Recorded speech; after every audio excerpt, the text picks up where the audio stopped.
muneerat Abdussalam ne. Yau na zo da labarin 'yar saka. Wasu abin da ake ce 'yar sakan mace.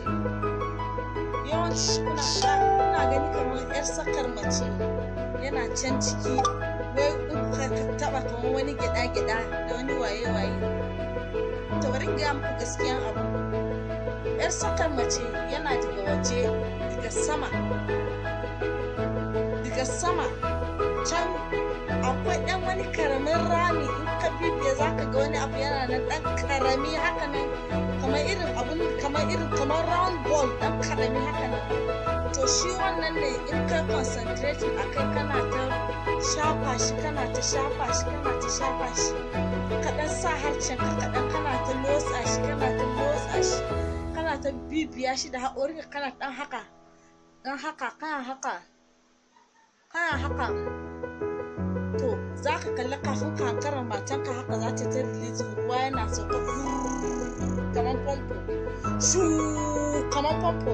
Yawancin mata suna faɗa kan cewa squatting baya yiwuwa, ko kuma karya ne. Squatting gaskiya ne, squatting is real, squatting da gaske ne, amma mazan ne ba su san inda za su taɓa har mace ta kawo wannan ruwan. Kun gane? Ni kun riga kun labelin ɗina 'yar iska, so in kun ga dama ku ci gaba da labelin ɗina 'yar iska, amma ni zan gaya muku gaskiya saboda matan ku ta samu satisfaction. Saboda in ba ta samu satisfaction ba, za ta fita waje.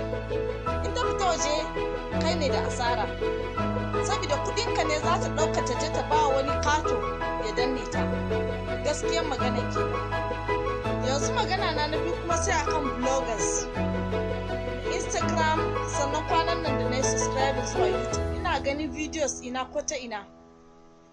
Bloggers, I appreciate you da saka hotona, but at least in za ku saka hotona ko maganan da na yi, kai tagin ɗina, kai tagin ɗin muneerat Abdussalam na farko kenan. Ku kuma wayanda kuke YouTube, ku riga da kun samu subscription, kun samu mutane, in za ku yi magana akan abin da na faɗa ko mene na faɗa, sai ku yi kokari ku sa mutane su subscribe zuwa channel ɗina, ni ma su yi liking ɗin post ɗina. Ko ba haka ake ba, ko bakin ciki kuke mu, ku ba kwa son ni in samu kuɗi, ku kuma kuna using ɗin post ɗina da abubuwan da nake faɗa kuna samu. Ba haka ake rayuwa ba, this is business.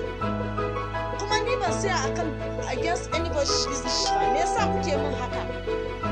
Ya kamata mu yi supporting din juna, ya kamata mu siya ma juna a matsayin mu na mata, because yawanci kuma mata ne bloggers din. To ni dai na gaya muku inda 'yar saka take. In kuna son further description ko kuma further magana, you can contact me. Amma ku san da cewa contacting ina is not free, because video da nake ba free bane. So thank you very much.